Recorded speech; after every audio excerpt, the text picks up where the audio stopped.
Os momentos finais desse episódio, com aquela rápida aparição de Gemma, me fizeram lembrar de alguns conceitos do filme A Origem, de Christopher Nolan, e me perguntar se Gemma e Mark tinham realmente uma relação emocional positiva. Olá, pessoal, sejam bem-vindos. Eu sou Lidiane e aqui nesse vídeo eu vou fazer uma análise do sexto episódio da segunda temporada de Ruptura, intitulado Átila, e que mostrou que Burt pode não ser aquilo que aparentava ser, e também trouxe em uma maior escala a emancipação dos internos em relação aos seus externos. Mas desde já eu quero pedir o seu like, que se inscreva aqui no canal e ative o sino para a notificação de um novo vídeo. Nesta última semana, a Ruptura ultrapassou Ted Lasso e se tornou a série mais assistida da história da Apple TV. Isso se dá muito pela ficção científica e pelos mistérios da série, mas também pelos seus personagens complexos. Nesse episódio, tivemos Milchke mudando sua personalidade para poder agradar a Lumo e também a senhorita Huang mostrando ser muito ambiciosa e com muitas habilidades. Além da série desenvolver mais a dinâmica dos personagens em relação aos relacionamentos amorosos. Nesse episódio, o Dylan interno, que é um homem bem resolvido e proativo, transformou suas interações com Gretchen em relação amorosa maior do que a que ela tem com seu externo. Isso trouxe uma dinâmica diferente na qual ela traiu seu marido com uma versão melhor dele. Isso se você olhar pelo lado do que o episódio quis mostrar, que pela ruptura existe em um só corpo duas pessoas com diferentes identidade e autonomia.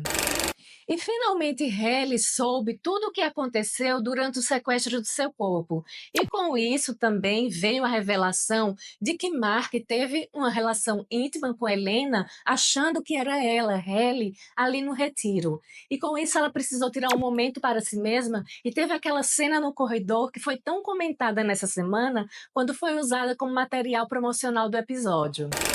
Segundo Brit Law, partiu dela a ideia de tirar os sapatos, porque ela sentiu que Halle deveria ter uma relação de raiva com aqueles saltos, já que não é ela que os coloca pela manhã, e sim Helena. Como ela diz mais tarde no episódio, a Mark, que Helena veste como um bebê. Eu vi isso também como uma reivindicação do direito dela, de ter a sua autonomia, sua escolha, e também um primeiro passo para a emancipação de Halle em relação a Helena. E tivemos essa sequência bem bonita na qual Halle foi deixada em um canto do corredor para poder refletir em relação a tudo que Helena tira dela. E depois de absorver tudo aquilo, ela se levanta e segue determinada a não deixar que Helena destrua seu relacionamento. Eu gostei da escolha criativa desse roteiro, porque quando você olha para a primeira temporada, você tem uma Halle que não hesita. Mas aqui eles trouxeram uma coragem e vulnerabilidade ao mesmo tempo para ela, quando chega ali Mark e diz, eu quero isso. E juntos eles decidem retomar o seu direito de terem o seu próprio momento. Brit Law falou que ficou muito impressionada com a vulnerabilidade de Halle em relação a Mark, porque ela tem muito medo de perder a única pessoa com quem ela se importa e ama. Já a Scott falou que o que importa para Mark é ter Halle em sua vida, que ela é o único motivo pelo qual ele continua trabalhando na Lumo. E agora começa uma dinâmica que vai ser interessante, porque teremos um Mark reintegrado no andar da ruptura. Ele com as lembranças do seu interno. E ali vendo Halle, tendo a consciência do significado e da importância daquela mulher para o seu interno. Como será o Mark reintegrado diante de Halle? E o nome do episódio é Átila, o apelido de Burt, e isso não foi colocado por acaso. Tivemos ali aquele jantar que foi estranho e interessante ao mesmo tempo, vimos novamente a dinâmica de Burt e de Evan, só que é um Burt bem diferente daquele interno da Lumo, e ali tivemos também Fields, que é interpretado por John Noble, de Fringe e O Senhor dos Anéis, fazendo aqui o marido de Burt. Eu acho que Burt, de alguma forma, continua trabalhando para Loom, porque justamente no momento do jantar, Drummond conseguiu entrar na casa de Irving e vasculhar o baú dele, encontrando várias informações sobre a ruptura. E ali no meio tinha letras sublinhadas, circuladas, o que me lembrou muito o livro de Salvador Queen, da série Silo, e aqui o que eu vi foi o endereço de Burt, que é a rua Bull Harbor. Então, Drummond, que é o executivo da Lumo, o projeto Cold Harbor, tudo isso tem que estar relacionado ao nome do episódio Atla, que é o apelido de Burt. Outra coisa estranha em relação a Burt é o motivo pelo qual ele fez a ruptura. Ele diz que após escutar o sermão do pastor que dizia que pela ruptura num só corpo teriam duas pessoas e duas almas, ele decidiu fazer o procedimento, porque assim o seu interno poderia ir para o céu com Fields, enquanto que o seu externo, que fez muita coisa errada, iria para o inferno. Eu acho que essa história foi muito mal contada. Pode até ser que talvez aluno estivesse usando a igreja para envolver as pessoas e fazer com que elas fossem fazer a ruptura. Outro ponto estranho em relação a Burt é quando ele está falando sobre o seu apelido Atla, que faz até referência ao rei do Império Huno, que era tão bárbaro que ficou conhecido como flagelo de Deus. Ele diz que recebeu esse apelido há 10 anos, e Fields diz que não, que foi há 20 anos quando eles estavam bebendo com um amigo da Lumo.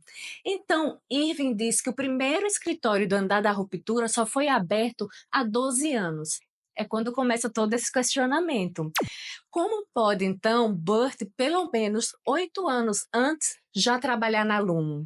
Eu fico me perguntando se esse parceiro que Fields falou não seria Jamie Egan, porque no jantar entre Mark e Helena, ele disse que ela fez um procedimento revolucionário e ela disse que não, que foi o pai dela, que é Jamie Egan. Então seria Burt também um dos criadores da ruptura? E teve o jantar entre Mark e Helena. Não foi dito a razão pela qual ela estava naquele restaurante. Possa ser mesmo porque ela estava perseguindo ele, querendo se encontrar com ele, ou possa ter alguma razão da Lumo.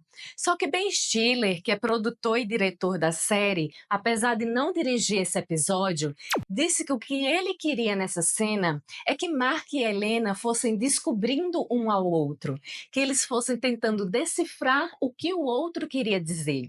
A Scott falou que Mark acabou preso nessa química imediata que ele teve com Helena e que ali, presos um ao outro, acabaram conversando, ele percebeu o perigo que era. Ela era uma das pessoas da Lumo, uma das pessoas que fez mal à família dele. Então é quando ele sai rapidamente e decide fazer o processo de reintegração, que foi uma má decisão.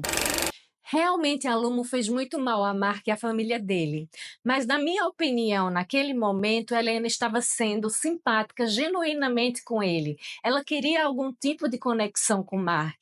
Eu acho que ela foi atrás dele. Só que com o Mark externo isso é difícil. E tem uma curiosidade nessa cena. A música que toca no restaurante é a mesma que é tocada na Lumo pouco antes deles fazerem o processo da contingência.